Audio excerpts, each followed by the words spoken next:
Alors bonjour et bienvenue dans ce nouvel épisode, c'est Nicolas de la chaîne Mister Dividende. Alors pour ceux qui ne me connaissent pas encore, je rappelle que je partage avec vous ma méthode pour générer un revenu passif stable et sécurisé en investissant en bourse. Je publie en règle générale 2 à 3 vidéos par semaine, donc n'hésitez pas, inscrivez-vous, c'est entièrement gratuit.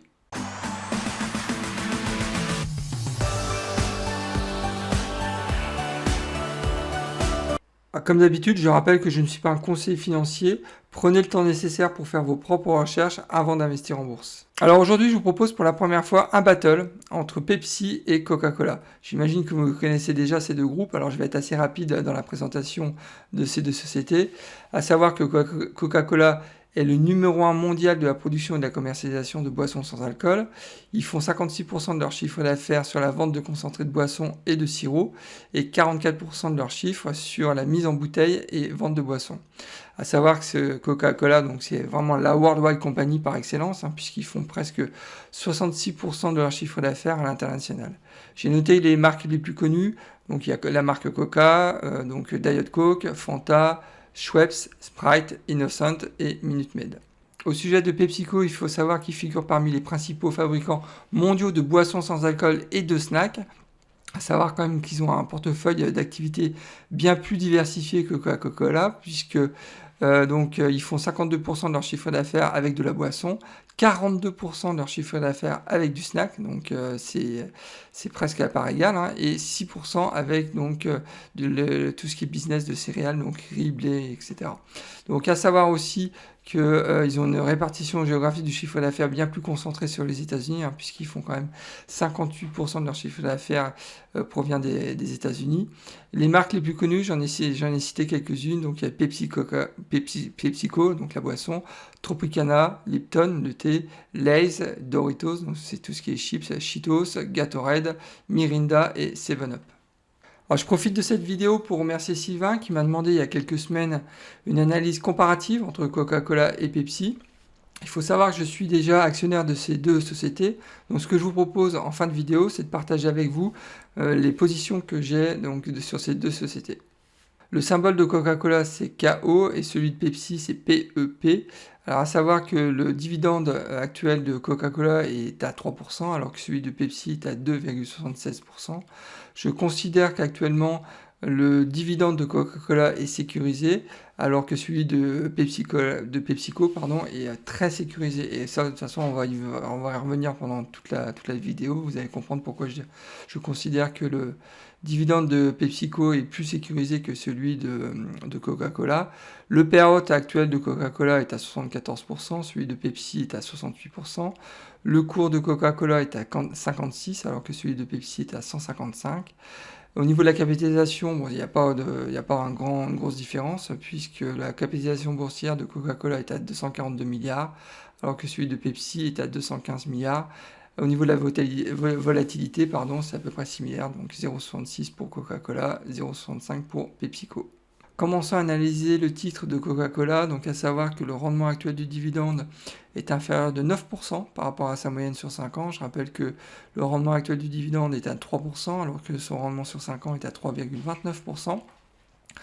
Au niveau du PER, donc RAS, puisque son PER est en ligne par rapport à sa moyenne sur 5 ans, petit point de vigilance, on constate que le PER de Coca-Cola qui est à 29,1 est quand même bien supérieur au PER du secteur du Consumer Staples aux États-Unis qui est à 29.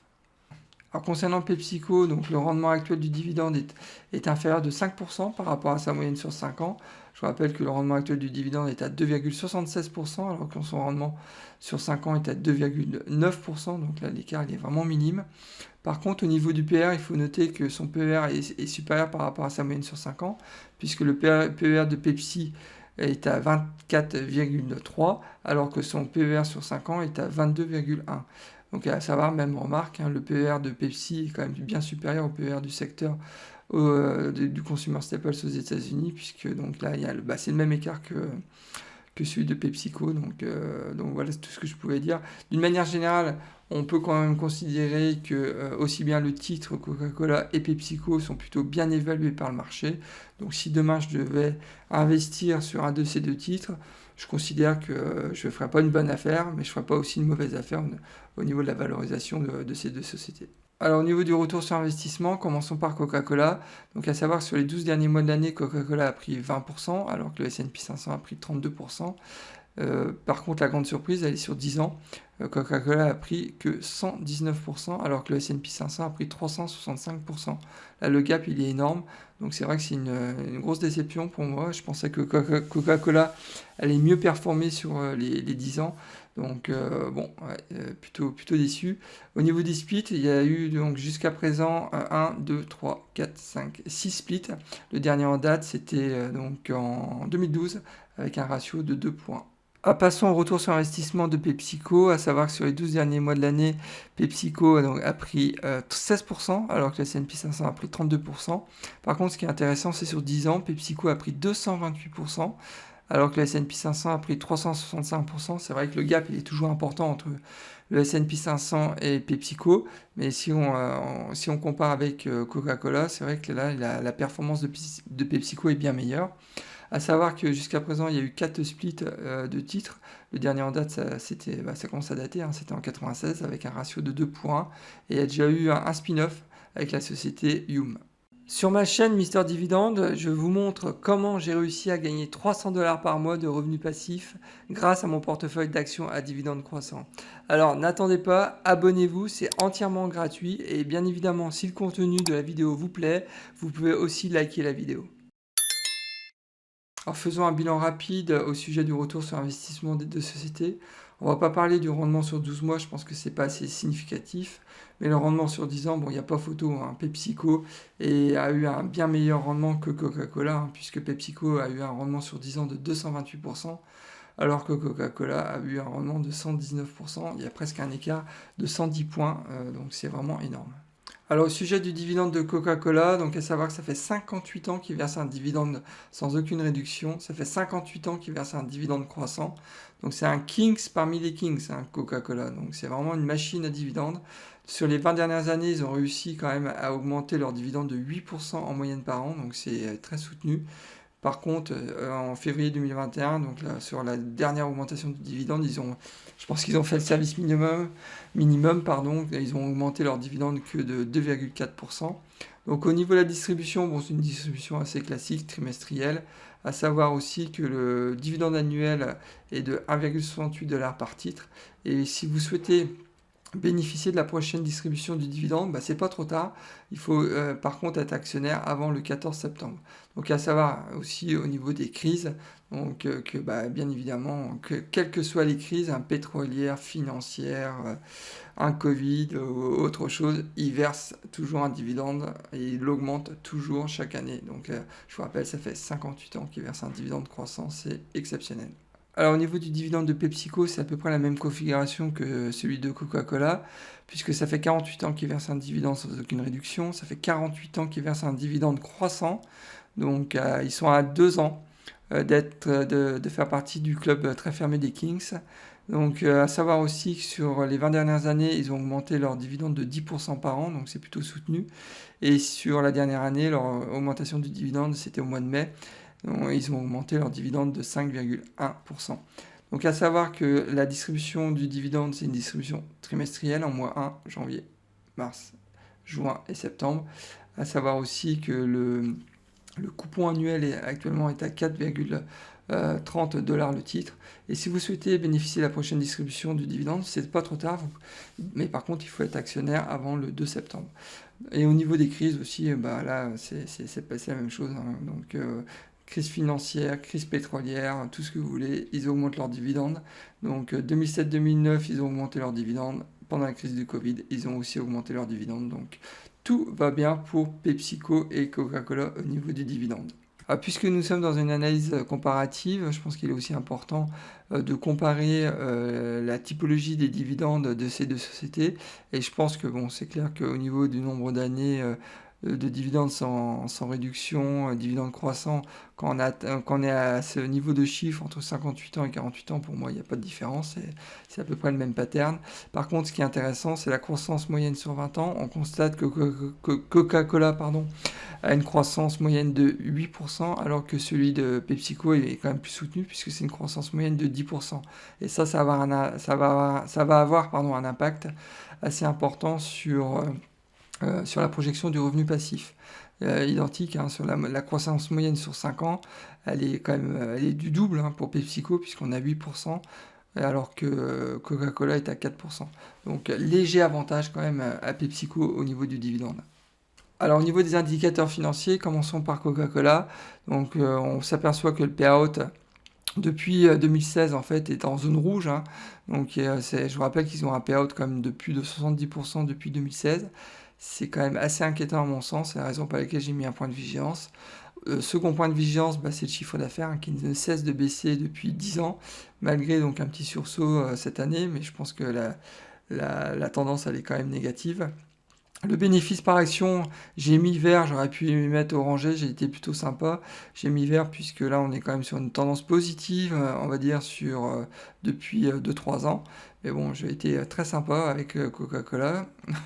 Et sur la dette sur résultat, donc ça c'est vraiment le point fort de Coca-Cola. Ils maîtrisent parfaitement leur outil industriel. Ils ont un schéma de distribution mondial qui est extraordinaire. Donc je vous invite vraiment aussi à faire vos propres recherches sur Coca-Cola et en particulier sur la partie logistique. C'est vraiment leur point fort. Au sujet de PepsiCo, à noter que le payout actuel est à 68%, il sera donc de 67% l'année prochaine. Donc il faut aussi noter qu'ils étaient en zone rouge en 2020, mais bon, 2020 c'était vraiment une année à perdre, donc je vais pas trop m'attarder sur le sujet. Mais bon, d'une manière générale, le payout est plutôt bien maîtrisé, c'est la raison pour laquelle j'ai mis un petit drapeau vert. Le chiffre d'affaires, même si c'est faible, la croissance elle est quand même là depuis maintenant 2015, donc c'est la raison aussi pour laquelle j'ai mis un petit symbole vert. Le bénéfice par action, la tendance elle est plutôt positive depuis 10 ans, donc tout va bien. Et la dette sur résultat, c'est à peu près le même pattern que Coca-Cola, donc ils maîtrisent parfaitement aussi leur outil industriel, et aussi au niveau de la logistique, c'est du solide, donc vraiment RAS à ce niveau-là. Alors, vous aurez compris qu'au niveau des indicateurs financiers, l'avantage va de nouveau à PepsiCo, hein, qui a un meilleur payout, qui a un chiffre d'affaires aussi en constante évolution, même si c'est une croissance qui est faible, mais l'évolution elle est là. Donc avantage de nouveau à PepsiCo. Alors au niveau de la projection du revenu passif, commençons par Coca. Donc si j'investissais 1000 $ dans cette société, je sais que la première année, donc ça va générer 30 $ de revenus passifs. Dans 10 ans, en 2031, cet investissement de 1000 $ va générer 57 $ de revenus passifs. Et en 2041, l'investissement de 1000 $ va générer 110 $ de revenus passifs. Donc là, inutile de vous dire que je suis très déçu. Moi, j'attends toujours pour un investissement de 1000 $ au moins 200 $ de revenus passifs sur 20 ans. Là, on est vraiment loin du compte. Donc c'est clair que là, Coca-Cola ne marque pas des points. Alors, si demain j'investissais 1000 $ dans PepsiCo, je sais que la première année, cet investissement va générer 27 $ de revenus passifs. En 2031, cet investissement de 1000 $ va générer 75 $ de revenus passifs. Et dans 20 ans, cela va générer 207 $ de revenus passifs. Là, c'est une belle surprise, puisque d'une part, ça correspond parfaitement à mes critères. Donc je vous rappelle que moi je cherche systématiquement 200 $ de revenus passifs pour un investissement de départ de 1000 $. Donc là, c'est parfait. Et si on compare avec Coca-Cola, une nouvelle fois, il n'y a pas photo, hein, PepsiCo est une nouvelle fois bien plus performant que Coca-Cola, donc sur la partie revenus passifs. Alors, lorsque j'ai analysé ces deux sociétés, j'ai pu noter plusieurs points positifs. Alors, commençons par Coca-Cola. J'ai bien aimé d'une part le rendement du dividende, hein, qui est quand même de 3%, donc c'est quand même assez intéressant. Ensuite, à noter que Coca-Cola, c'est la marque worldwide par excellence, hein. Tout le monde connaît Coca-Cola, que vous soyez en Afrique, en Asie, en Europe. Donc je pense que là, ils ont une notoriété de dingue. Ensuite, à savoir aussi qu'ils ont un tel volume qui sort de leurs usines, ça leur permet de réaliser des économies d'échelle à tout niveau. Donc ça, c'est un point vraiment important. C'est ce qui veut dire qu'ils ont une rentabilité des marges opérationnelles vraiment très importante sur les boissons. Ensuite, donc à savoir aussi qu'ils peuvent s'appuyer sur un réseau de distribution exceptionnel, que ça soit en Europe, en Afrique, en Asie, aux États-Unis. Donc et ça, ça vaut tout l'or du monde aussi. Alors pour PepsiCo, j'ai bien aimé la projection du revenu passif qui est supérieur à 200 $.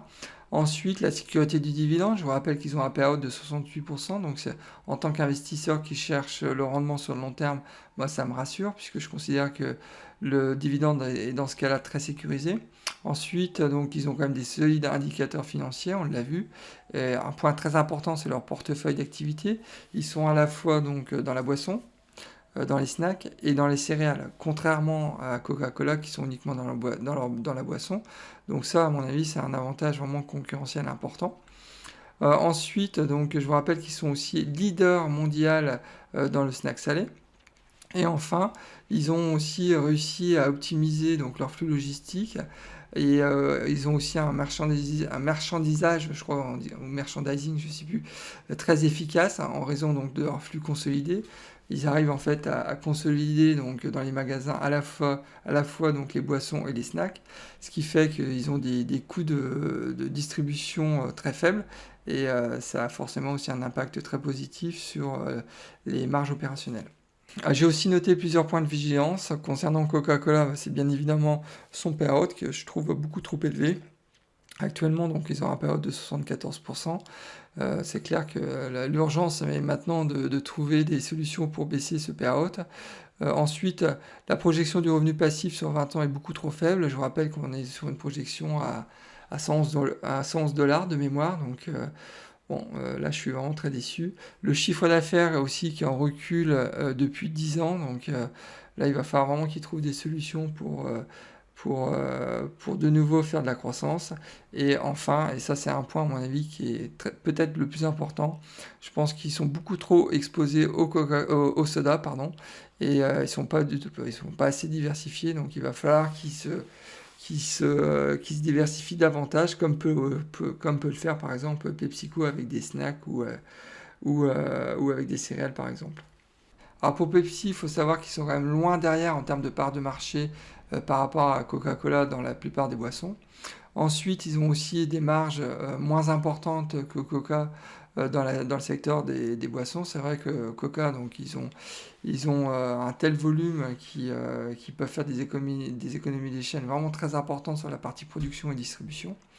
Et ensuite, donc, et ça c'est un point qui est très important, je pense qu'il y a un risque de baisse du rendement en raison du stade de maturité de la société. Qu'est-ce que je veux dire par là? C'est que sur les 10 dernières années, Pepsi donc, a eu un rendement de presque 228%, donc vraiment une très belle performance. Mais je pense que maintenant ils arrivent à un stade de maturité qui fait que le rendement sera moins important. Donc en d'autres termes, je pense que le rendement a été intéressant dans les années 90 et 2000, ça il n'y a pas photo, on peut le voir, mais je pense qu'il sera très certainement moins soutenu, moins intéressant dans les 10 prochaines années. Bon, après je peux me tromper, mais c'est ce que je pense, mais bon, après on peut aussi en débattre, n'hésitez pas à me laisser un commentaire, donc je serai toujours ravi de partager avec vous sur le sujet. Alors en résumé, je considère que le prix est actuellement attractif chez Coca et chez Pepsi. Par contre, en termes de potentiel de rendement du titre, et suite à ma dernière remarque, hein, je considère que là, il y avait des croissances intéressantes donc dans les années 80, 90 et 2000. Je pense que dans les années à venir, je ne suis pas certain qu'il y ait un rendement vraiment intéressant au niveau du titre. Par contre, au niveau de la sécurité du dividende, hein, c'est très bon au niveau de PepsiCo. Au niveau de Coca, c'est un peu moins bon, mais ça reste quand même très bon. Donc je vous rappelle qu'ils ont quand même un track record exceptionnel. Hein. 58 ans qui versent un dividende croissant pour Coca-Cola, 48 ans pour PepsiCo. Donc c'est du lourd. Ensuite, la projection du revenu passif, je suis très déçu de Coca-Cola, donc je ne vais pas me répéter. Et très belle performance par contre pour PepsiCo. Ah, si demain je devais faire un arbitrage et prioriser d'investir dans une des deux sociétés, j'irais sans problème donc, sur PepsiCo. Pourquoi? D'une part, au niveau du business, on l'a dit, ils ont un portefeuille diversifié. Ensuite, ils ont quand même des meilleurs indicateurs financiers. La sécurité du dividende aussi qui est bien meilleure que Coca-Cola. Et enfin, la projection du revenu passif sur 20 ans. Là, il n'y a pas photo, donc il y a presque 100 dollars d'écart. Donc c'est la raison pour laquelle je choisirais en priorité PepsiCo par rapport à Coca.